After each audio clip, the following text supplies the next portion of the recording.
Good evening, black people and all allies fighting for black liberation, black prosperity, and black joy. I'm Charles Blow, and welcome to Prime. President Biden traveled to Philadelphia today and delivered what may be his most passionate speech yet about voting rights in America. During the speech, Biden took aim at former President Trump and the Republican Party's claims of voter fraud, a state-by-state assault on voting rights, and the stalemate over the Florida People and John Lewis Voting Rights Acts. While Biden blasted Republicans for their opposition to voting rights legislation, he failed to outline a plan to overcome their opposition. Biden seemed to subtly acknowledge that the new voting rights legislation may not be passed by the 2022 midterm elections by announcing that his administration will launch a nationwide campaign to educate voters on the state-by-state rule changes and voting restrictions. The power must always be with the people. That's why, just like we did in 2020, we have to prepare for 2022. We'll engage in an all-out effort to educate voters about the changing laws, register them to vote, and then get the vote out.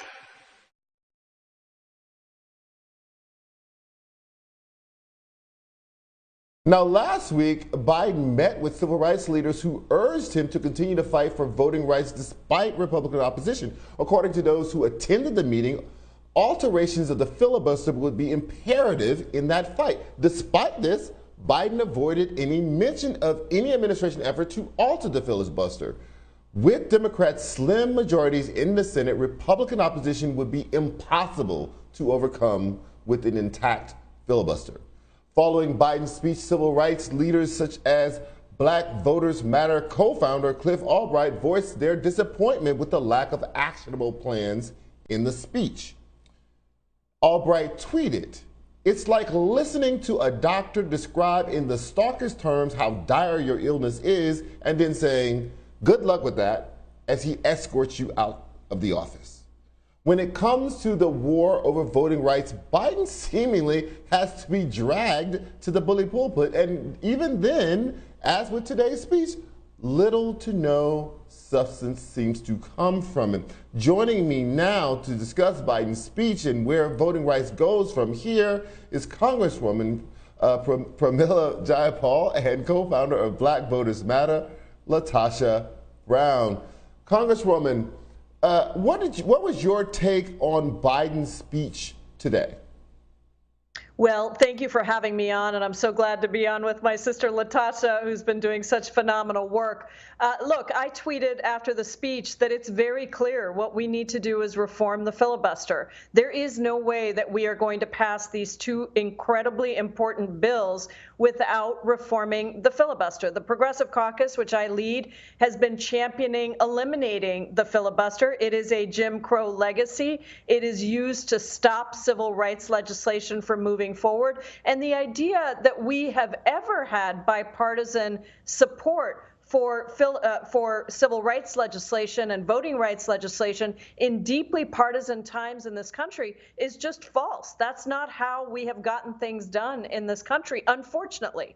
And so we need to pass H.R. 1 and we need to pass the John Lewis Voting Rights Act. The two go hand in hand like a glove together. One will stop all of the things that are happening across the country with these 400 bills that are being passed across the country. And the other, of course, is about restoring and expanding the Voting Rights Act. The two need to go together, and the only way to get them done is to reform the filibuster. So I was very disappointed that the president did not speak about that, because we need him to lean in to this and to ensure that Democrats in the Senate take this opportunity. Because I'll tell you what, when Republicans take over, which they will, if we allow these bills to pass and be the law, they will reform the filibuster, and they will do it in ways that ensure for the rest of our lives that we never have voting rights across this country. Look, LaTosha, it seems to me that all civil rights issues and legislation are rhetorical wars as much as they are anything else. And I'm sorry, but the president has just not been as fully engaged on the rhetorical side of this war as he could have been. He just hasn't.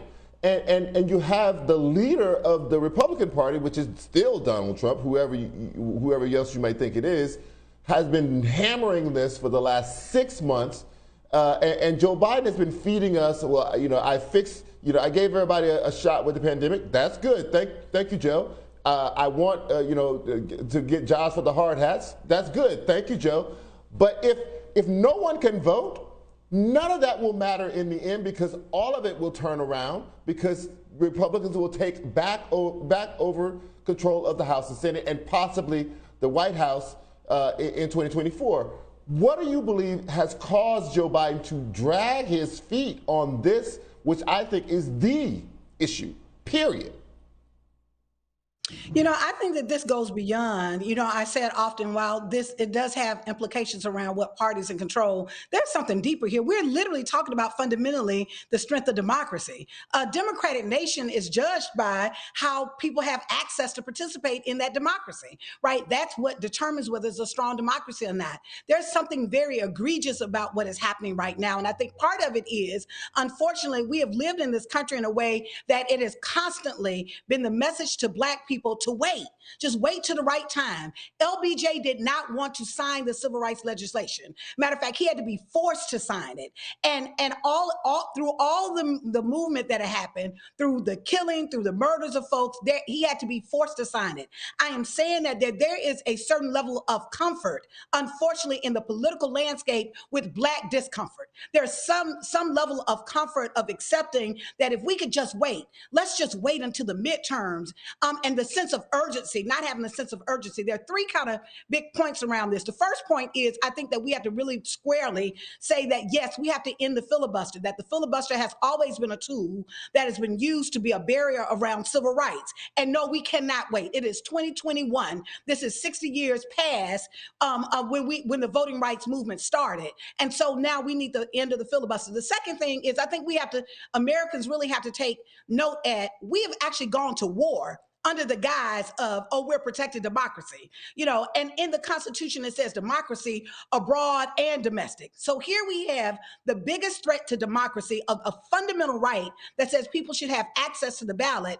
And what we're saying is, maybe if the legislation passes that, then yes, I'll support that. The third thing that I think is kind of related to that is, I think until I hear President Biden, I think that he had a good speech. I think his speech would have been great maybe 15 years ago.